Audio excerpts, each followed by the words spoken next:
Good morning, good afternoon, good evening. This is Alan Burgos for the hashtag Walk with Land channel. Welcome and welcome back to our channel. All right, guys, no. So let us just honor our subscribers.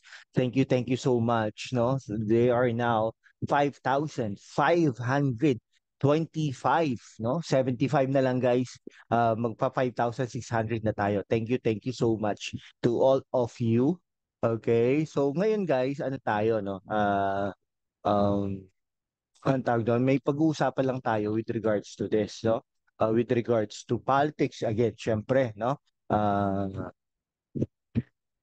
Okay, so ang pag-uusapan natin ngayon is all about the, ano, no? Yung Team BBS, Team BBM, sorry, Team BBM versus Team DDS. Sino kaya ang mananalo sa 2025? Okay, so ganito po yun ha. Backgrounder lang po. Backgrounder lang tayo para ano naman natin, no? Si BBM po kasi ay siyempre alam naman natin anak yan po yan ni Presidente Marcos, no. Si Pangulong Duterte po ay talagang fan ni hindi naman fan pero believer ni former president, no, yung Marcos Senior, okay? Pero hindi siya naniniwala sa leadership ni BBM, no. Sabi nga niya, no, in one of his interviews, no, weak leader daw si BBM, no. Ngayon, yung mga supporters niya binabalikan yun, no? Talaga daw na weak leader si BBM. Okay. Now, pero nakatandem niya po yung anak ni Pangulong Duterte, si Sara Duterte, no? So to cut the long story short, naging presidente at naging vice presidente si BBM at saka si Sara Duterte. Okay, ngayon, nag-start po yan, no? Actually, last year, no, few months ago, no, yung confidential fund, no. Pero I believe na ano pa no, pagpasok pa lang ng 2023, doon na nag-start yung rift between between BBM and former President Duterte. Bakit ko nasabi yun? Kasi yung drugs, no, yung war on drugs. Alam naman natin na yung ang policy and methodology ni Pangulong Duterte ay about enforcement, no? Kaya nga maraming namamatay, no? Yung mga pulis, mga ginagamit niya yung kapulisan at saka militar to combat drugs, no? The war on drugs. Ano naman, no? I personally believe na naging effective naman ito. Eh takot nga yung mga tao no, na mag-drugs at that time, no?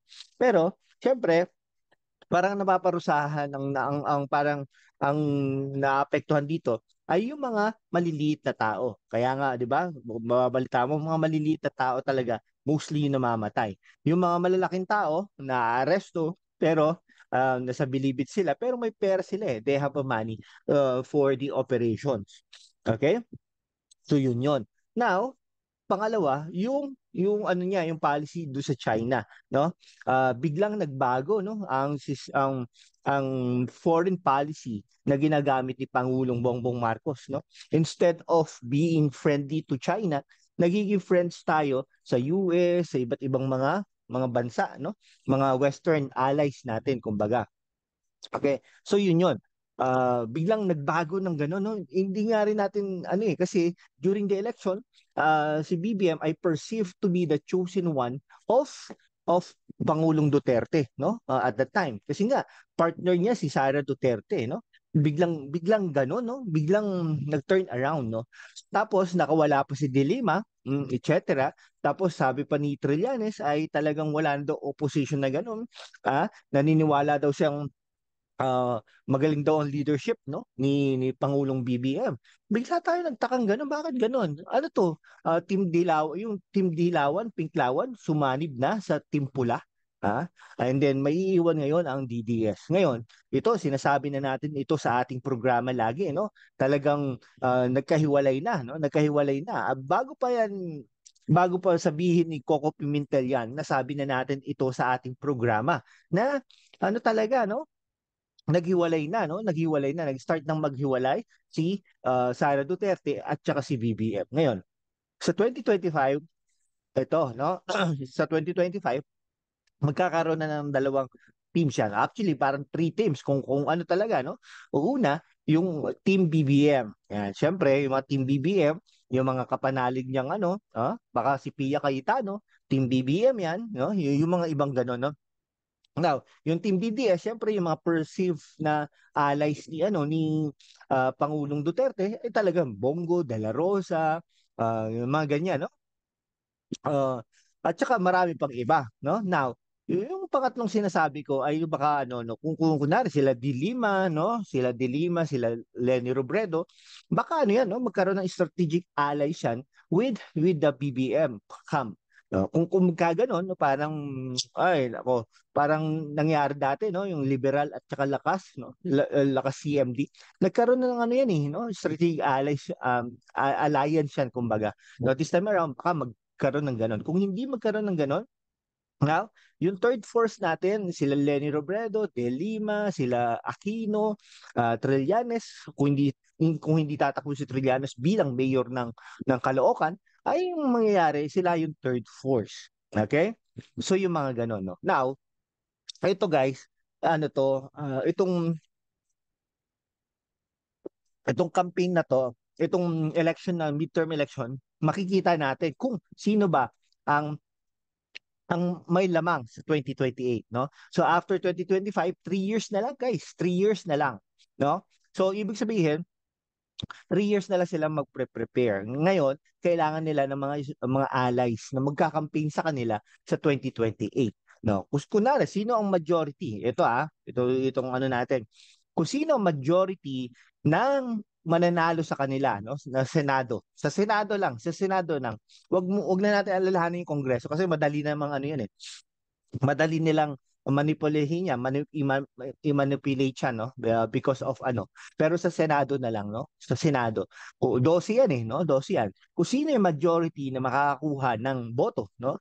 Ng, kunwari, team DDS, Team BBM, baka yun ang manalo. Pero tandaan natin, may mga ano yan, government machinery, kumbaga. No? Yung government machinery natin, plus ano yan, plus 20%. Kumbaga, no? So, ayan, kung manalo si Bongo, si De La Rosa, at kung sino-sino pa, si Pangulong Duterte, no? Baka tumakbo yan bilang senador, no? Kung manalo yung mga yan, believe me, no? Malaki ang chance ni Sara Duterte bilang maging Pangulo ng Pilipinas. Ngunit kung manalo si BBM naman, no? Siyempre yung parang it's a confirmation na gusto ng tao yung kanyang polisiya, no, against China, yung sa war on drugs, etc. Yung mga policies na ganon, makikita natin na tuloy-tuloy pa rin 'yon, no? Pero at the same time, no? At the same time sa 2028, kung sino yung anointed, no, ni BBM, siya ang mananalo, sigurado 'yan, no? Pero syempre, mahirap no? Mahirap dahil si ano naman, si Speaker Romualdez mahina, sa totoo lang mahina no? At saka wala pang nananalong Speaker of the House na naging presidente ng Pilipinas, no? Okay? So pwedeng ang mangyari diyan, no, instead of Romualdez, baka si Raffy Tulfo ang kanya maging pangulo, no? Si Raffy Tulfo, and then ang pangalawang pangulo ay si Romualdez, no? Tulfo, Romualdez. Okay, versus Duterte, Padilla, no? Sino ang gusto niyo doon? Okay? Sige, hanggang dito na lang po guys, no? Friends, if you are not yet subscribed to our channel, please do it so now so that we can be able to maintain and sustain this channel. Thank you so much guys and God bless you all. Bye-bye.